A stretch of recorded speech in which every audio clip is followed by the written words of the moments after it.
जो भक्त निष्काम भाव से भगवान की भक्ति करते हैं, उनकी कोई इच्छा नहीं होती है, केवल वो भगवान को प्रसन्न करने के लिए भक्ति करते हैं। ऐसे भक्त को किसी भी तरह की औपचारिकता की ज़रूरत नहीं होती है। केवल अगर वो भगवान का ध्यान भी करता है तो भगवान उसको मिल जाते हैं और उसको साक्षात दर्शन भी दे सकते हैं। वो तो उसकी भक्ति पर डिपेंड करता है। दोस्तों, इस प्रकार हमें कई उदाहरण मिलते हैं जब श्री भगवान ने बिना किसी औपचारिकता के, बिना किसी विधि के पूजन करने के बावजूद भी भगवान ने भक्त को दर्शन दिए हैं, उसकी मदद की है।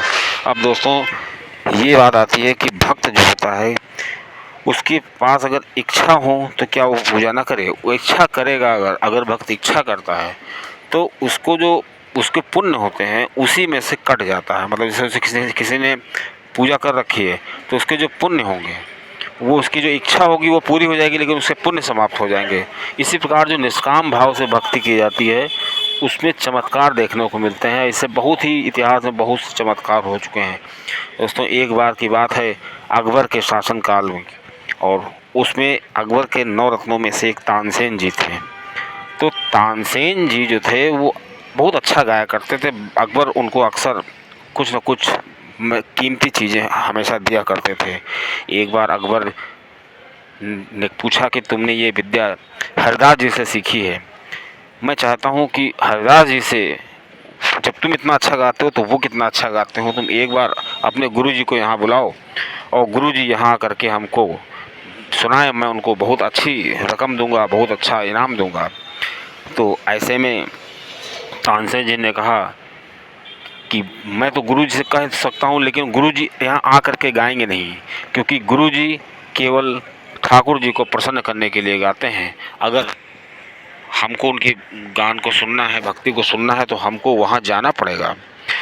तो अकबर, चूँकि अकबर संगीत का बहुत शौकीन था, उसने कहा ठीक है मैं चलता हूँ वहाँ। लेकिन तानसेन ने कहा एक और अड़चन आ रही है कि अगर वो जान जाएंगे कि हम लोग सुन रहे हैं तो वो नहीं सुनाएंगे। उनको सुनने के लिए, हरदास जी को सुनने के लिए हमको गुप्त रूप से जाना होगा, अपना भेष बदल करके जाना होगा और ऐसी जगह बैठना होगा जहाँ पर वो जान ना पाएँ। अकबर हर तरीके से राजी था, क्योंकि वो हर हाल में उस संगीत को सुनना चाहता था, क्योंकि उसने सुन रखा था कि हरदास जी बहुत अच्छा गाते हैं। इस प्रकार तानसेन जी और अकबर दोनों ने भेष बदला और भेष बदल करके एक झाड़ी के पीछे छुप गए, जहाँ पर प्रातःकाल हरदास जी श्री ठाकुर जी के लिए गाते थे, ठाकुर जी की स्तुति करते थे। इधर जब अकबर ने देखा कि वो स्तुति कर रहे थे और तानसेन जी लोग देख रहे थे, तो जैसे ही उनकी स्तुति शुरू हुई, बस थोड़ी ही देर बाद अकबर और तानसेन दोनों लोग रोने लगे और तब तक रोते रहे जब तक हरदास जी गाते रहे। अब दोस्तों, अकबर को समझ में आ गया था कि ये कोई साधारण व्यक्ति नहीं है, ये केवल ईश्वर के लिए गाते हैं।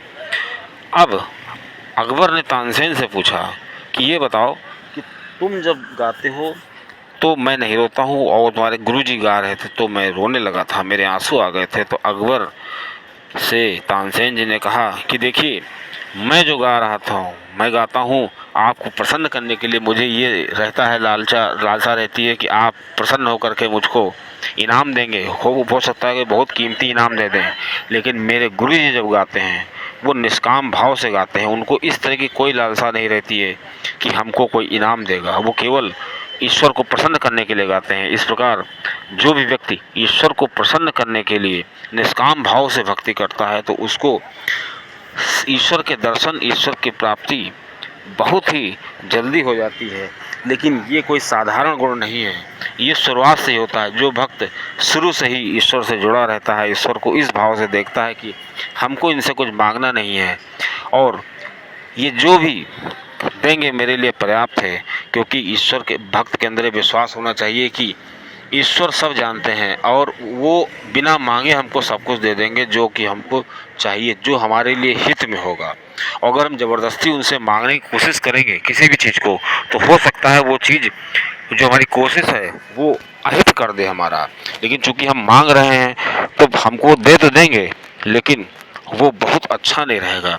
इसलिए जो भक्त हमेशा ये मान के चलते हैं कि ईश्वर हमको जो भी देगा हमारे लिए पर्याप्त होगा और क्योंकि ईश्वर अपने रचना को, अपने जीवों को बहुत प्यार करते हैं। और यहाँ तक कि बताया जाता है कि ईश्वर ने अपना कोई नियम नहीं बनाया है, अपना कोई स्वरूप नहीं बनाया है, क्योंकि ईश्वर ये मानते हैं, ईश्वर तो निर्गुण भाव में आते हैं, निर्गुण हैं, लेकिन वो अपने भक्तों के खुशी के लिए, अपने भक्तों के वचन के लिए, उनके भक्तों की खुशी के लिए अपने आप को सगुण कर लेते हैं।